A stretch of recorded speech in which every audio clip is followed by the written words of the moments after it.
So dear friends, dear followers online, it's my pleasure once more time to be here and talk about this English, this wonderful language that is English.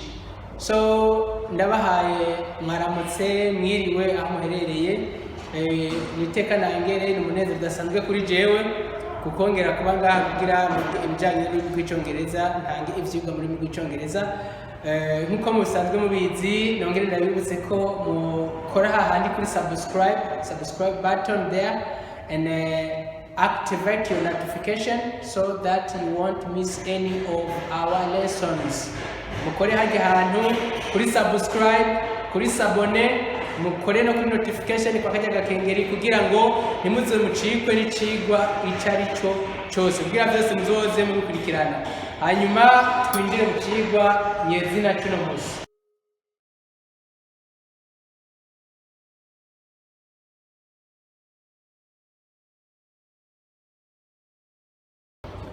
And today's lesson is adjectives with B. Adjectives with B. That's today's lesson. So, as today's lesson is adjectives with B, uno musi chigwa chacu ni adjectives with B. Ama adjectives ni biki? Les adjectives c'est quoi? Ni biki? Foko mutahura adjectives ni biki? Ama adjective mu Kirundi tuyita insigarira zina ngereka. Kuvuga zirasigarira izina hama bakazigereka kirindi zina kugira zitubwire kijanye n'iryo zina barigeretse. Alright. So, izi zina rero tubone nama adjectives atubwira uko abantu bamerewe, uko abantu bifashe, uko abantu tubabona bameze. Nimba ari muremure, nimba ari mugufi, ni nk'intumbuzi z'ukugene. Zitubwira uko abantu bamerewe, intumbuzi z'ukugene. Iyi ni Kirundi, mu Kirundi niko bazita ingene abantu bamerewe. So iyi nayo ni auxiliary. Twabonye ingene bayikonjiga be, ingene bayikonjiga. Ntabwo uvuga ngo I be, you be, he bees, she bees. No. Be, we say I am, you are, he is, she is, it is, we are, you are, they are. You need to believe. Nukuvuga iki? Utu adjectives tujana na to be, adjectives with, adjectives hamwe na to be zijana na to be. So, hariho be happy. Nako nimuze muzitiranye n'ayandi maverbe y'amaverbe twiga za to go, za to come, za to have, za to sleep. No, nimuze muzitiranye aya n'ama adjective ari ukwayo. Kubera iyo verbe ishitse ko kuyishitse kuri to be, nk'ubu nka to go ishitse kuri to be, bica bihinduka. Nk'ubu nka professor ngo be ashaka ko verbe go, baca banza bakombira bica bihinduka. Ariko aya adjective ntabwo aririmba kubera yoyo asanzwe akorana na to be kugira tubwire ingene uwo muntu amerewe, urukoze ingene amerewe. So ntuze muvyitiranye, iyo cyose ushizemo verbe to be kuri verbe kwindi verbe bica bisaba ko verbe uyongerako ing, uyongerako ing. Wavuze ngo to eat ukashobora kwasema ngo I am, bica bisaba ko tuvuga I am eating, apana kuvuga ngo I am eat. Ariko bwari ndakuvuga ko mvuga I am happy kubera iki? Kubera ko happy isanzwe ikorana na to be nyene, hata ariko to be ntuhange bivuga. So be happy ni kuba unezerewe, kuba umuntu anezerewe. Tuvuga ndanezerewe utukonjiga to be gusa. Izi zose mubona ziko to be mutamugenda murakonjiga to be gusa. I am happy, ndanezerewe. You are happy, uranezerewe. He is happy, uriya muhungu aranezerewe. She is happy. It is happy. We are happy. You are happy. They are happy. Ndanezerewe uno munsi. I am happy today. Kachubana yiribindi ndanezerewe kukubona. I am happy to see you. Kucho ndanezerewe kurya inyama. I am happy to eat meat. Kachubana to be sad. Aho tugendera kongera to be sad. To be rero bisaba ko musubira inyuma mukayiga ngene twayikonje. To be sad. To be sad. Sad. Ni kuba ubabaye, kuba wumvise inkuru mbi, kuba wabuze ikintu, ni to be sad. Ndababaye, I am sad. I am sad today. No munsi ndababaye. sinishimye sinyohewe. To be angry. To be angry ijana n'aka preposition with ngi ugomba kuvuga uwagushavuje, uvuga uwo ushavuriye. To be angry ndagushavuriye cyane nshavuye kubera wowe. I am tubihinduka. I am angry with you.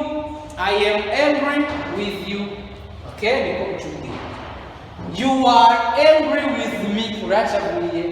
Papa wadarashavuriye. My dad is angry with me. Okay, to be good. To be good.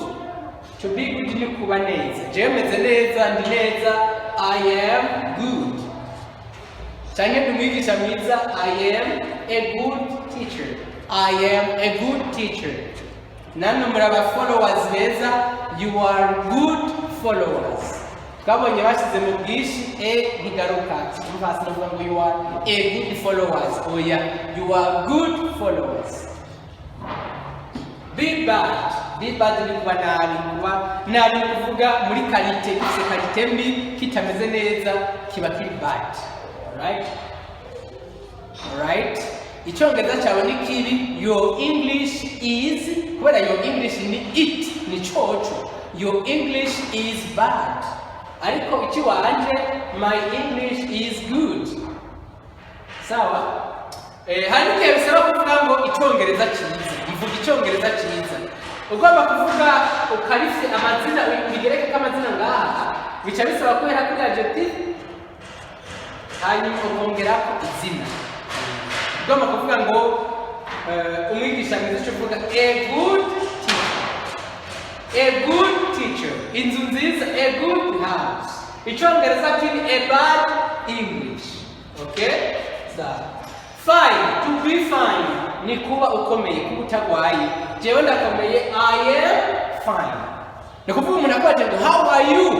Gute. How are you? Sigura ni gute. Bwira mugenzi muri kumwe uti how are you? How are you my friend? Tinigute mugenzi wanjye. Nawe acavuga ngo I am fine. I am fine. Nakomeye. Okay, I am fine. Ariko ngomba guhakana ko nakomeye. To be no auxiliary. Nchanongera kakajambo not nje kuvuga ngo I am not fine. Sinkomeye. I am not fine. Sinkomeye. To be ill. To be ill. To be ill ni kuba urwaye. Ndagwaye. I am ill. I am ill. Ndagwaye. I am ill. Okay, I am not fine. I'm ill. Baba baragwaye benshi. They are ill. They are ill. They are ill. Be big. Be big kuba munini kuba kinini. Nchambuga ngo inzu nini iya a big house. Apana kuvuga ngo house big nk'umukinyi. Niba mukiri bahera ku izina bagahereza kuri adjective. Ariko mu Cyongereza bahera kuri adjective bagahereza ku izina. A big house. Imodoka nini. A big car. Okay? Umwigisha munini. A big teacher. Okay? I hope you understand. Ndizera ko mutawe. Rero cyo ndi munini naho ngomba kwivugira nasizemo to be. I am big. I am big. Be small. Be small. Kuba mutoya kufise taye ntoya. Small. I am small. Ndi muto. I am big. Big. Okay? You are small. Uri mutoya wewe. Cameraman, you are small. Okay? Be cheap. Be cheap ni kuba ikintu kizimbutse, kuba uzimbutse, kuba bizimbutse. Be cheap. Be cheap. Ngomba i-restaurant izimbutse. I-restaurant izimbutse tukavuze ko tuhera kuri adjective kuzimbuka restaurant. Ni kuvuga restaurant cyangwa ngo a cheap restaurant. A cheap restaurant. Mushaka ni gute? Want. I want a cheap restaurant. I want a cheap restaurant. Ni kuchu bigenzi. Alright? I want a cheap restaurant. Mshaki hotel zimbutse. I want a cheap hotel. I want a cheap hotel. Okay? Apana I want hotel cheap. No. Duhera kutuno tujambo gatongera kitu kintu kizimbutse cyane. Alright. Be expensive. be expensive. Be expensive kuba bizimvye, kuba kizimvye, kuzimvye, kuba hazimvye ni expensive. Alright? This restaurant, this ni kuvuga kino. This restaurant is expensive. This restaurant is expensive. Iyi restaurant irazimbutse. Alright? Is expensive. Iyi restaurant izimbutse, izimvye, I'm sorry. Restaurant izimvye. This restaurant is expensive. Iyi restaurant irazimvye. Iyi restaurant izimvye, an expensive restaurant. Kubera iyi iriko ngaho bisaba ko dukoresha N. Simvuga ngo expensive ngire a gusa, oya cyakoresha N kubera iyi voyelle. An expensive restaurant, an expensive hotel. Alright. To be tall, kuba muremure. Jewe ndi muremure. I am tall. Verbe gufita ni to have. Urugi ni a door. Mfise urugi rurerure. I have. Atashira ko kivuga kuba muremure. I have a tall door. I have a tall door. Mfise urugi rurerure. Right. To be short, kuba mugufi. Alright. To be short, kuba mugufi. Ndi mugufi. I am short. Wewe uri mugufi, you are short. Uriya muhungu ni mugufi. Claude is short. Alright. Claude is short. Change umuhungu mugufi. A short boy. Umuhungu ni a boy. Navuga a short boy. Okay. To be ready. To be ready ni kuba witeguye, kuba uri prêt. Kuba byose bipanze biri ku murongo atagisigaye hasigaye gusa kuko nico kintu. To be ready. To be ready. Nditeguye. I am ready. Wowe uriteguye, you are ready. Kukubaza ese uriteguye, mba you are ready harimo OVIB.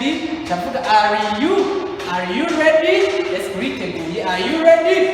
Okay, are you ready? Uriteguye. To be lazy. To be lazy kuba umunebwe, kuba udakunda gukora.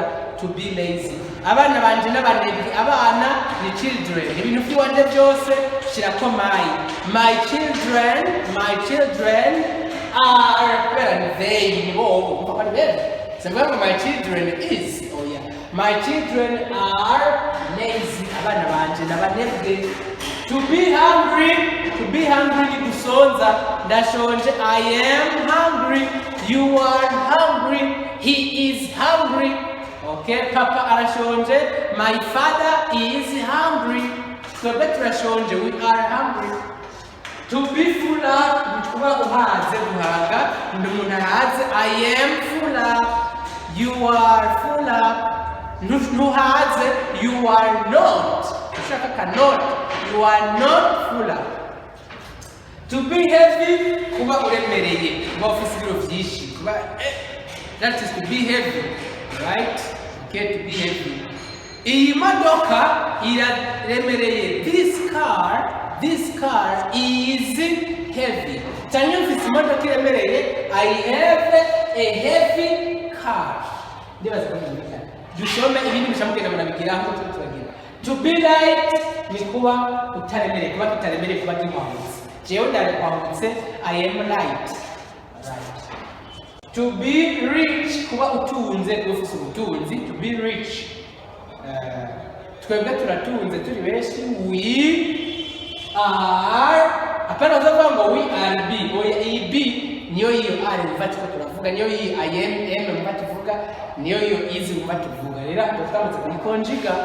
I am rich. Abati ubonye to be musubire mu vyigwa twahereye ko mubona hari to be muyige neza. We are rich. To be wealthy. To be wealthy. Ahantu hari tena hashi mu cyongereza hashobora kuba the canke the or the. Okay? So ayabaye the. To be wealthy. To be wealthy. Kuba utunze nico kimwe to be rich. Hanyuma wealth ni kuvuga ubutunzi. Ndafise ubutunzi. I have wealth. Cyane ndi umutunzi kuba twavuze ngo adjective atubwira uko abantu bari. Ndi umutunzi rero I am wealthy, ariko ubutunzi gusa ni wealth. I have wealth. To be poor To be poor ni kuba ukenye. I am not poor, sinkenye. You are not poor, nkenye. Barakenye baba bariya. They are poor. They are poor. Be funny, kuba utwenza. Be funny kuba utwengeje. Iyi sinema iratwengeje. This film is funny. Uyu mwigisha aratwenza. This teacher is funny. Isn't he? Okay. To be funny kuba utwengeje. Alright.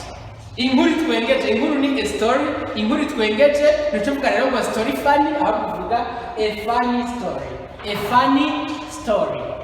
Ndafise inkuru itwengeje. I have a funny story. Shaka ndakubwira inkuru twengeje. I want to tell you a funny story. I want to tell you a funny story. I have a funny story to tell you. Ndafise inkuru twengeje ukubwira. To be crazy ni kuba usara kuba umusanzi kuba bidapanze neza. I am not crazy. Just ni umusanzi kabisa. Wewe ukavuga ngo ndi umusanzi wibwira ko umusanzi twumve. Okay. I am crazy. Ariko nuriwe. Karakara rero. Kuko uriwe ntubivuga. Abantu basara kenshi ntibavyemera bavuga ngo niwe usara. So to be silly ni kuba atabwe mugira kuba uri kijuju. To be silly. Silly. Apana silly. No, silly. To be silly. You are silly. Nikikugu wewe. Chana to be stupid. Stupid. To be stupid. Unacho bisigura kuba ikijuju. Kuba tafite ubwenge kudatahura n'ibogiri. That is to be stupid. Alright? We are not stupid. Nturi bigugusha. To be smart. To be smart. Igisiguro zibiri kuba uciye ubwenge. Cyane kuba uberewe kuba wapendeje uberewe. That's to be smart. You are smart. Uciye ubwenge cyane. You look smart kabisa. Wayish uraberewe gose. You look smart. You are smart. And be young ni kuba ukiri muto. Be young. Uchukua njigambi muto, ndachari jeune. I am young. You are young. He is young. Okay? Young. Hachava ugwaruka, youth. Ugwaruka ni youth. Be old kuba ukuze ushaje. Alright. You are old. Urashaje. Umugabo ashaje achaba an old woman. Tushako ene kwera bona old itarugwa na vaye. An old woman. Woman ni umugore ashaje. An old woman. Umugabo an old man. Akiri muto a young man. Umugabo akiri muto a young woman. Okay? To be clean ni kuba kidachafuye kuba gisukuye. That's to be clean. Okay? My bag is clean. Bag yanje sakoshi yanje irasukuye. My bag is clean. Okay? To be dirty. Okay? To be dirty ni kuba gichafuye. Alright? Inzu yanje, ichumba chanje, ichumba ni room. Ichumba ni room. Ichumba chanje kinachafuye. My room is dirty. Okay? My room is the chanje ndama ni chumba kichafuye. I see a dirty room. Okay? To be tidy ni kuba bipanze neza kuba biri kuba biri ku murongo bitari undisordered. That's to be tidy. Bipanze neza. Icyumba cyanje kirapanze. Iyi shule turimo irapanze. This classroom is tidy. Alright, tidy. To be healthy. Navuze ko tena #th iba se cyangwa the. Rero yabaye senyeri. Uvuga healthy. To be healthy. Kuba ufise amagara meza, kuburira amagara meza, kuburi ambone sante. I am healthy. Samagara meza. Okay? Healthy. Kama amagara gayo ni health.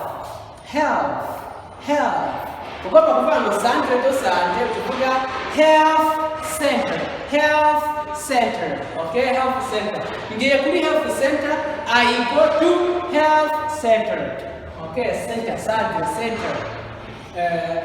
The following is be intelligent. Be intelligent kuba uciye ubwenge kufise ubwenge kuri umunyabwenge.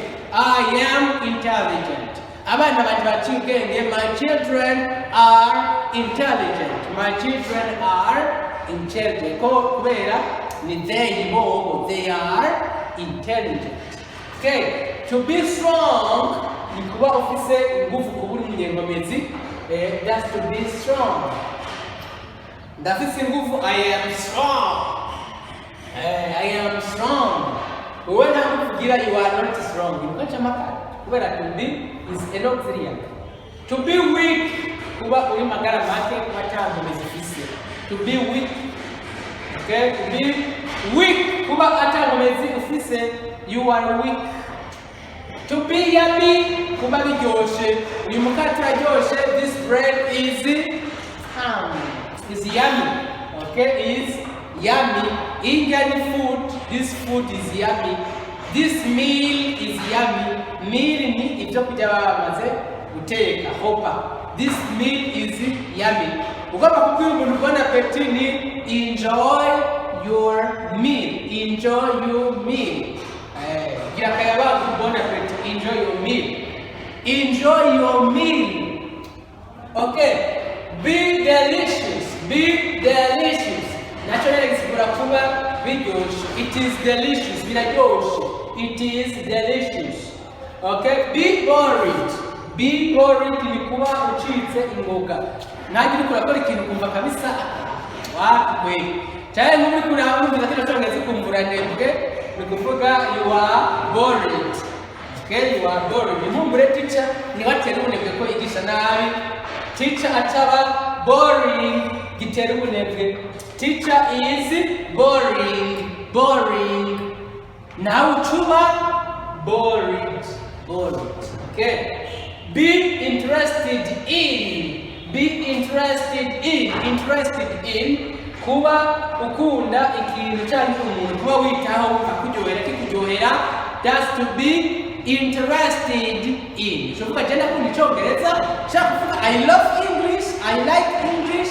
Charlie, I am interested in English. Jewe nakunda business. I am interested in business. Okay? I am interested in business. Jana kunda English. I am interested in English. Jana kunda kwigisha. I am interested in verb ndakushira inyuma ya in. Tenashira muri in. I am interested in teaching. Very good. Be boring bituma tubonye ni kuba utera ubunebwe gutuma abantu bumva ubunebwe. Nk'ifilm ibishe. This film is boring. This film is boring. To be interesting. Kuba kiryoshe. Kuba icyo kintu kiryoshe kigutuma uba interested. Uba interested. Iki ni interesa, interesting. Hama interese ni interested. Icyongereza kiri très intéressant. English is very interesting. Is interesting. Nane chamba interested kubera kiraryoshe ncandagikunda. That's to be interesting. Alright. Thank you guys. Remember sharing. Nibuke gusharinga, nibuke gusabikana ino video, nibuke gukora kuri share, nibuke gukora kuri like, nibuke gukora kuri comment, nibuke gukora kuri subscribe, and notification bell must be on kugira ngo muze murakurikira bino vyigwa ku munsi ku munsi. Ivyigwa bibiri ku ndwi nibaza ko bikuye nyuma mugomba bitatu sawa. Izovara n'ingene mbona mu bihanahana kuko mva nitwoze tushiramo ibindi tuntu mutarabiraba fa kubiha benshi kugira ati turashaka dufite ivyigwa vyinshi cyane tuzoza turabagezaho. Thank you very much. Thank you for watching. Thank you for your support. Thank you for being with us. Bye bye.